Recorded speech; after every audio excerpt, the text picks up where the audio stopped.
Well, let's continue then and stay with the story. According to a social media post by American official Pam Bondi, Venezuelan President Nicolas Maduro and his wife, Celia Flores, have been indicted in the Southern District of New York on charges including narco-terrorism, conspiracy, cocaine importation, conspiracy, possession of machine guns and destructive devices, and conspiracy to possess such weapons against the United States. For more on this, let's continue with this discussion and speak to Muhammed Desai, board member of Africa for Palestine and the member of Anti-Fascist International. Thank you so much, Muhammad, for your time, and a very good afternoon to you. So Venezuela's ambassador to South Africa, in fact, has previously warned that this kind of confrontation was coming from the U.S. And we know, of course, U.S. strikes on Venezuela under President Donald Trump reflect this long history of U.S. interventions across Latin America. But just talk to us about what do you make of these developments that Venezuela has, framed as an oil-driven imperialist intervention? Thanks so much for hosting this important discussion, particularly important for South Africa because as South Africans, we are acutely aware of how the U.S. President Donald Trump, but also how the U.S. administration currently is trying to push an agenda that there's a white genocide, for example, in South Africa, necessitating an intervention by the United States. A similar sort of tactic and a similar sort of script was used and is being used in the case of Venezuela for their own interests, but under the disguise of accusing the Venezuelan government of assisting drug cartels and the drug industry. The United States has launched these unprecedented attacks on Venezuela, as well as this most recent but unconfirmed kidnapping of the Venezuelan president.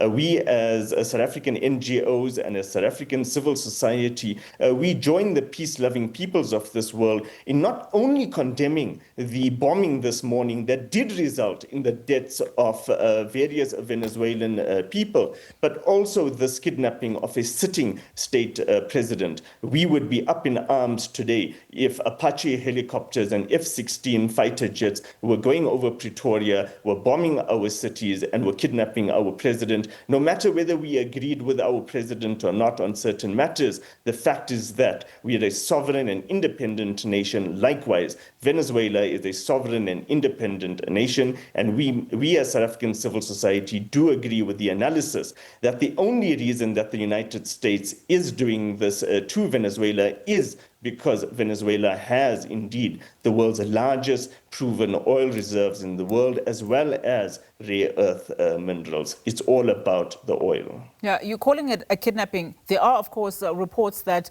a U.S. Attorney General Pam Bondi, that both Nicolas Maduro and his wife, Celia Flores, face a number of charges in the Southern District of New York. How does this then square up with international laws that speak to sovereignty, particularly of Venezuela? We know, of course, that they've invoked Article 51 of the UN Charter too. 100% and spot on. Earlier today, Clayton Moniela from the Department of International Relations and Cooperation similarly drew our attention to the UN Charter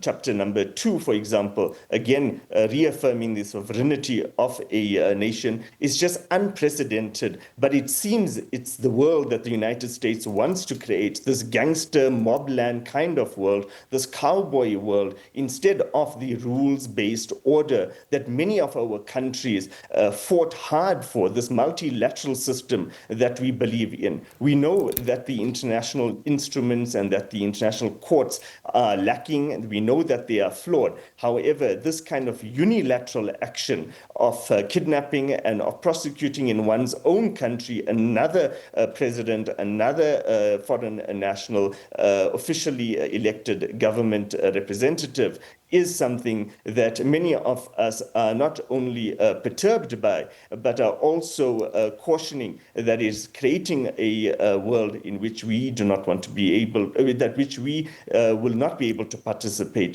democratically. I know that you've mentioned South Africa a number of times. We know, of course, that they've also responded to this last month, but not necessarily, I haven't seen something for this recent, attack. But does this crisis test South Africa's long-held position of peace, of non-alignment in certain quarters, given its relationship too with the US, China and Russia? Yes, I think that South Africa has a very important role and a very important voice. Sometimes we underestimate the moral importance that our country holds in multinational forums and in international institutions. We do have close relations with the Venezuelan people as well as the Venezuelan government, relations that were forged during the presidency of Nelson Mandela and Hugo Chavez, the late former leader of Venezuela, that really set in motion the various redistributive policies in Venezuela. Venezuela was one of the countries in the world with the highest inequalities. It was President Hugo Chavez and thereafter followed by President Nicolas Maduro that redirected the oil wealth that Venezuela had to the poor of that country. And it is in many ways, in addition to the resources that the United States wants for itself and for its corporations, it's also these socialist policies and programs that are benefiting the poor instead of the multinational corporations that is an abhorrence to the United States and to their system. South Africa has been an ally of Venezuela and of the Venezuelan people, and we do hope that South Africa takes a very strong stance in terms of condemning this unlawful attacks on Venezuela. We know that President Lula, for example, representing a major player within BRICS, has come out very clearly today to condemn these attacks. And again, regardless of one's position of whether one personally likes President Maduro or not, the fact of the matter is that rules and the international order and foreign policy, foreign international law must be respected. And that is what we're asking the United States to do. And very quickly, as we wrap up our conversation, you mentioned allies to Venezuela. Of course, we know that China and Russia are also allies, as is Iran. What are we looking at here in terms of their condemnation? Will they likely take any action? So you have major players both globally, like Russia and China, that will probably begin to exert its pressure within diplomatic channels. These are nations and countries that have done so in the recent weeks, using these multilateral opportunities and platforms. But there is a good possibility that these countries will also come to Venezuela's assistance, as they not only share a global political outlook, but they also share economic and other trade relations. Venezuela also, in addition, has allies, friends, and nations within Latin America that it has maintained close relations with, that it has assisted in the past, and that has assisted it most recently. We do hope that these regional players will come to the defense and will be standing by the Venezuelan people. But at the end of the day, unfortunately, we are also dealing with a power-hungry and a resource-greedy country called the United States of America, and that country needs to be called to order. Muhammed Desai is a board member of Africa for Palestine and member of Anti-Fascist International. Thank you so much for your time and, of course, your comments.